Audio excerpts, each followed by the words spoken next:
pengamanan ya dalam setiap event kegiatan kemasyarakatan.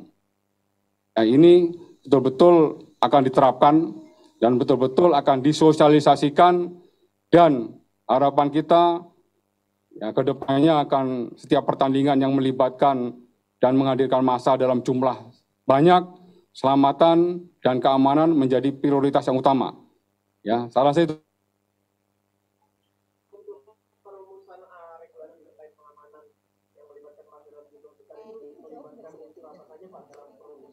ya, tentunya leading sektornya kan Pak Menpora, kemudian ada PSSI, dan juga mungkin ada KONI, dan juga para pakar juga. Dan kita juga menunggu dari hasil rekomendasi tim gabungan independen mencari fakta, agar sesuai dengan arahan Bapak Presiden, analisa dan evaluasi serta rekomendasi yang diberikan oleh tim ini betul-betul bisa dipakai sebagai acuan. Dan kedepannya regulasi yang kita miliki, ya minimal regulasi yang sama dengan di dunia internasional untuk memitigasi atau meminimalisir jatuhnya korban di setiap event kegiatan yang menghadirkan massa dalam jumlah yang banyak. Ya.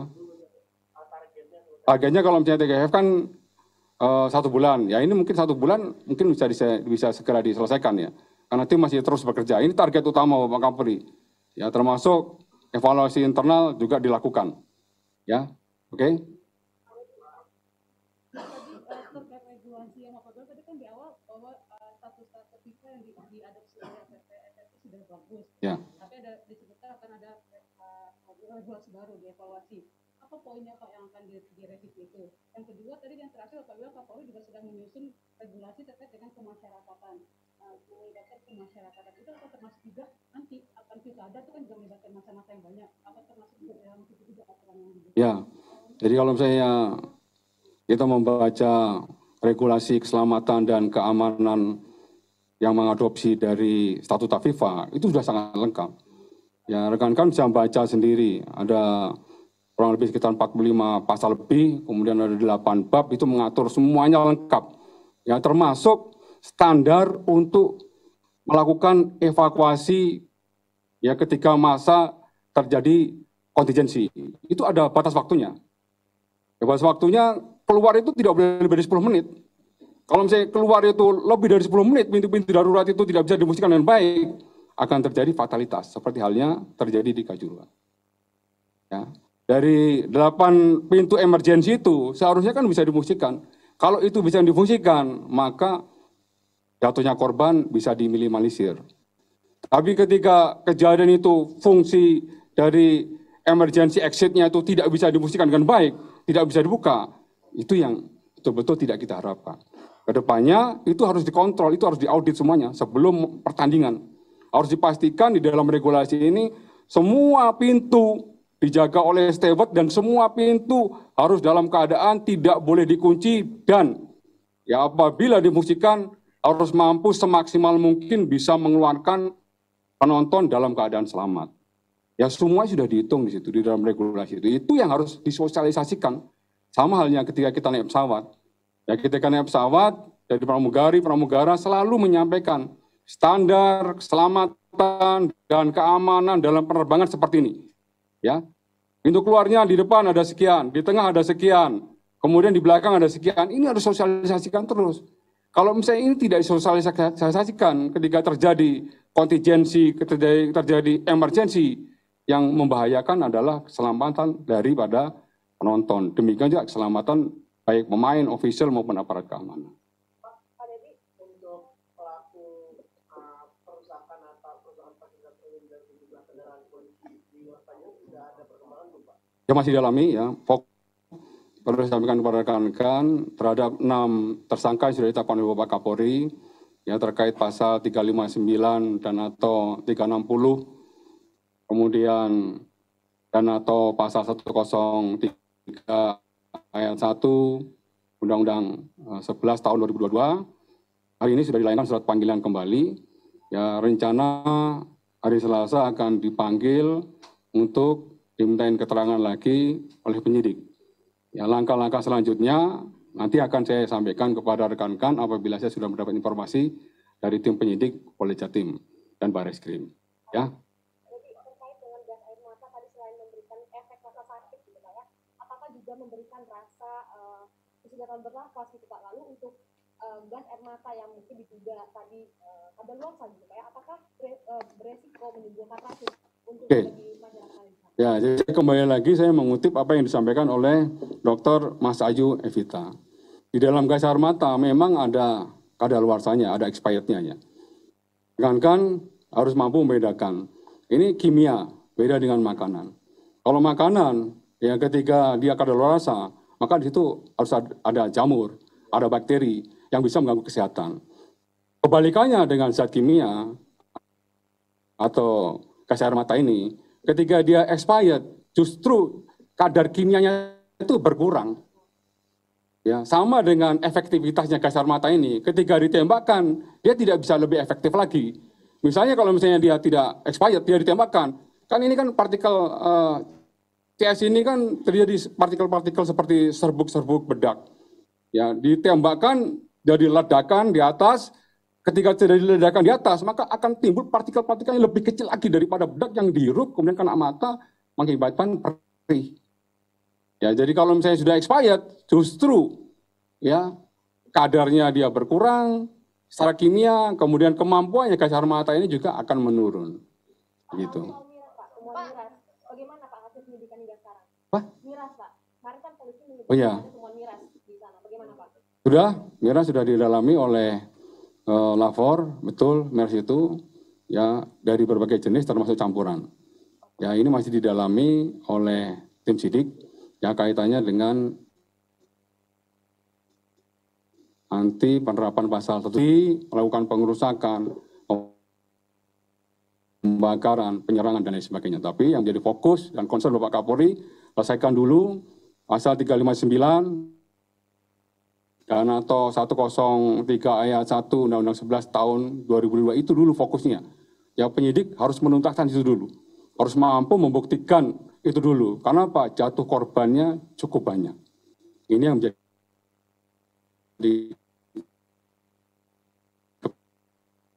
keprihatinan kita semuanya.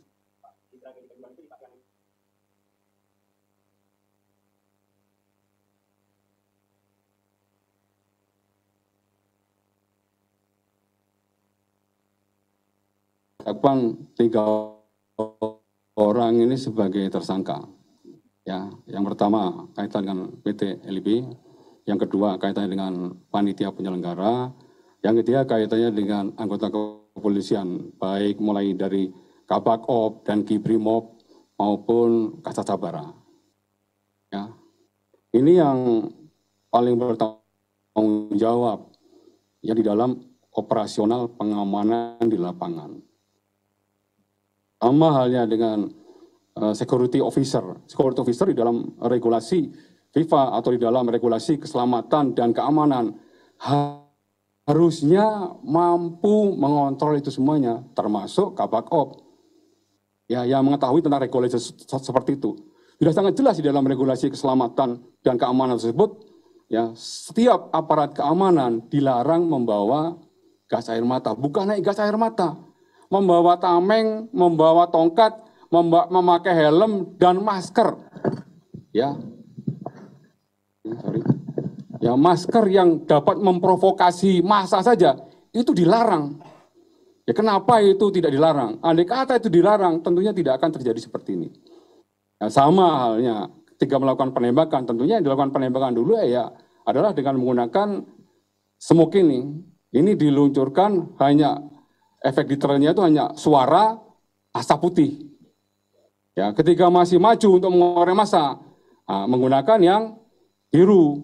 Ya, biru kan ini klaster ini. Berarti kan massa dalam jumlah yang belum terlalu banyak untuk sedikit mengurai. Tapi kalau misalnya massa sudah dalam jumlah cukup banyak dan masif serta ada indikasi anarkis, baru menggunakan yang merah. Yang merah ini lebih masif untuk impact-nya. Jadi 3 ini yang digunakan ya oleh aparat penegak hukum. Tapi yang jelas sebagai pengendali di lapangan, ya para perwira itu yang bertanggung jawab karena dia yang memerintahkan langsung pada personilnya, kepada anggotanya untuk melakukan penembakan gas air mata. Ya, oke? Pak Kadif izin menegaskan sedikit Pak. Tadi kan Bapak bilang katanya semakin gas air mata bahannya itu semakin kadaluarsa, maka bahan kimianya semakin berkurang ya Pak Betul. aktivitasnya. Nah, tapi kalau yang saat dilakukan penembakan di lapangan itu, apakah itu sudah kadaluarsa atau masih berlaku Pak yang di lapangan? Ya, ada beberapa yang diketemukan ya. Yang tahun 2021 ada beberapa ya. Saya masih belum tahu jumlahnya, tapi itu masih dalam oleh lapor. Tapi ada beberapa. Tapi sebagian besar yang digunakan ya ini kan. Tapi Ya. beberapanya itu maksudnya kadaluarsa Pak? Ya, tahun 2021. Tahun 2021. Ya. Oke, ada lagi? Masa kadaluarsa berapa? Ya, Masa kadaluarsa udah saya tanya ya, saya lupa tadi. Nggak nanyakan itu. Pak terakhir Pak, ada Oke. Terakhir ya. Pak, jumlah dari 3 itu Pak, yang hijau berapa, yang biru berapa, yang sedang itu? Nah, saya tanyakan dulu. Yang jelas yang digunakan yang menurut gas air mata itu yang 11 sama yang ini yang Pak Kapolri sampaikan 11 ya. Ini yang di dalam ya. Kalau yang ini nanti saya tanyakan dulu. Karena yang di awal itu pasti ini dulu. Ini berapa kali ditembakkan untuk yang berupa asap ya. Kalau yang ini 11 ya. Seperti yang Pak saat ini dari hasil pemeriksaan para saksi, tersangka dan hasil olah TKP dari Inavis dan Lapor diketemukan seperti itu. Ya. Oke. Apa tadi? Pak, ada himbauan nggak Pak untuk para pelaku pengerusakan fasilitas umum dan fasilitas kepolisian serta yang minum-minuman keras di stasiun itu Pak? Wah, himbauan. Untuk para pelaku pengerusakan itu Pak? Ya sudah tidak usah dihimbau, yang jelas sudah kita identifikasi. Ya, dari tambahan CCTV yang kita temukan, ya termasuk juga dari beberapa video dan foto yang kita temukan, kita sudah mengidentifikasi pelaku-pelakunya. Ya, nanti ya tunggu tim periksa dulu. Selesai itu dulu ya teman-teman. Kalau yang Apa? merah itu berarti bisa sampai perih gitu Pak ya? Ya, Yang ya. mulai masa dalam skala Betul. tersebut, ya? Yang merah ini asalnya iritasinya kepada mata dan pernapasan. Nah, tadi saya cobakan juga. Tadi kita praktekkan juga bagaimana rasanya ini. Yang memang perih ke mata. Tapi ya sekali lagi dokter spesialis mata menyebutkan seperti halnya kita terkena air sabun. Cuman air sabun ini kan cair. Kalau CS gas air mata ini kan dipadatkan dia. Dia dipadatkan. Dan pada ledakan tertentu dia menjadi partikel-partikel yang lebih kecil lagi. Itu yang kena mata dan dihirup. Pak, sama ini Pak, kan ada beberapa personel polisi yang diduga melanggar etik juga terkait kasus di Kanjuruhan. Itu kan apakah akan disidang etik dan kira-kira kapan Pak? Ya, proses ini masih berlangsung, belum selesai. Dari hasil konfirmasi saya ke tim, juga hari ini juga sedang dilakukan pendalaman pemeriksaan terkait 31 personil yang sudah diperiksa dan 20 orang yang dinyatakan terduga pelanggaran etik. Ini nanti akan terus diproses dan tentunya pelaksanaan sidang nanti akan dilaksanakan di Polda Jatim. Ya sama, ini akan berproses nanti apabila ada update-nya, tentunya akan saya sampaikan juga kepada rekan-rekan. Oke rekan-rekan, itu dulu ya. Pak, ini kan Pak Kapolres kan sudah sempat mengeluarkan izin untuk dimundur ya, dimajukan ya jam, Apa itu? jam 15 Kapolres penundaan jam 15. Ya.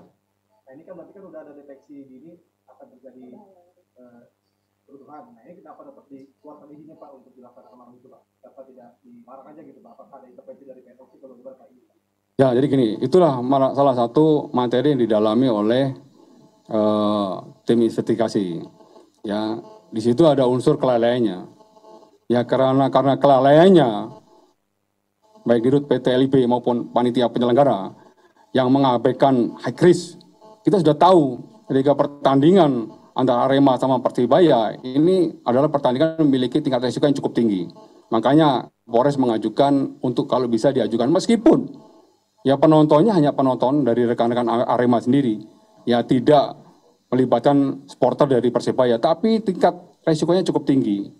Ya, karena ini diabaikan, maka yang bersangkutan dikenakan juga terkait menyangkut masalah pasal 103 ya ayat 1 Undang-Undang 11 tahun 2022. Itu ya. Tapi ada intervensi gitu dari PSOC Pak? Karena kan itu kan udah artinya kan diselenggarakan kenapa nggak dilarang aja Pak sama Kapolres gitu? Ya tentunya itu masuk dalam materi pendalaman oleh tim. Ya, itu semuanya nanti akan kita sampaikan apabila ya ada beberapa perubahan-perubahan lagi atau penambahan-penambahan lagi ya tentang peristiwa tersebut. Oke, saya rasa itu dulu teman-teman ya. Nanti apabila ada update-nya akan saya sampaikan lagi kepada teman-teman. Terima kasih. Bila taufiq wal hidayah. Assalamualaikum warahmatullahi wabarakatuh. Terkait narasumber public figure kasus Stephen dan Jessica Iskandar, pemanggilan manggil dua kali. Nanti kalau itu belum. Ini kanjuruan dulu toh, jangan semuanya ditanyakan. Kanjuruan.